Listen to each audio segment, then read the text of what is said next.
Students, আজকে আমরা শিখব হোয়াট ইজ প্রিপোজিশন। প্রিপোজিশন কি? প্রিপোজিশন হচ্ছে সেন্টেন্স বা বাক্যের সৌন্দর্য বৃদ্ধির অন্যতম একটি ওয়ার্ড। অলংকার যেমন মানুষের সৌন্দর্য বাড়িয়ে দেয়, একটি বাক্যে প্রিপোজিশন তেমন বাক্য অথবা সেন্টেন্সের সৌন্দর্য বৃদ্ধি করে। তার মানে আমরা আগে ডেফিনেশনটা শিখে নেই। What is preposition? যে ওয়ার্ড সাধারণত নাউন অথবা প্রোনাউনের পূর্বে বসে বাক্যের অন্য ওয়ার্ডের সম্পর্ক নির্দেশ করে তাকে প্রিপোজিশন বলে।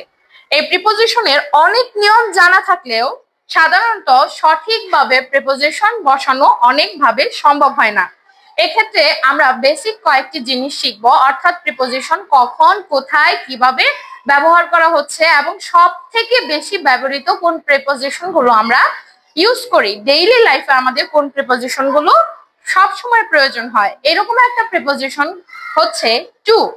কোনো কিছু নির্দিষ্ট কোনো কিছুর দিকে যাওয়া বোঝাতে টু ব্যবহার করা হয়। যেমন আমরা যদি বলি I am going to market, আমি মার্কেটে যাচ্ছি, এক্ষেত্রে কোনো কিছুর দিকে নির্দিষ্ট করে যাওয়া বোঝাচ্ছে, সবসময় এরকম দিকে প্রিপোজিশন টু ব্যবহার করা হয়।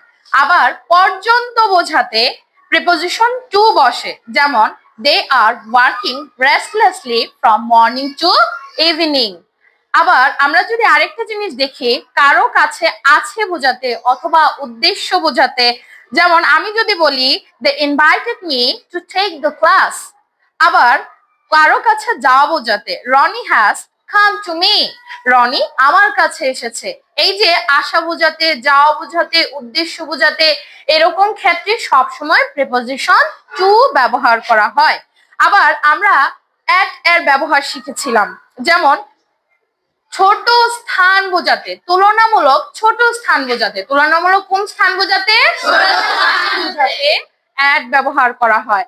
এবং তুলনামূলক বড় স্থান বোঝাতে ইন ব্যবহার করা হয়। যেমন আমি যদি বলি I live in Dhaka at Mirpur, এই যে দেখো ঢাকা তুলনামূলক মিরপুরের চেয়ে বড় স্থান, এর জন্য আমরা ঢাকার আগে ইন ব্যবহার করেছি এবং মিরপুরের আগে অ্যাট ব্যবহার করেছি। তার মানে আমরা শিখতে পারলাম প্রিপোজিশন ছোট জায়গার আগে সবসময় অ্যাট ব্যবহার করা হয় এবং বড় জায়গার আগে সবসময় ইন ব্যবহার করা হয়। Clear students? Yes, ma'am. All right.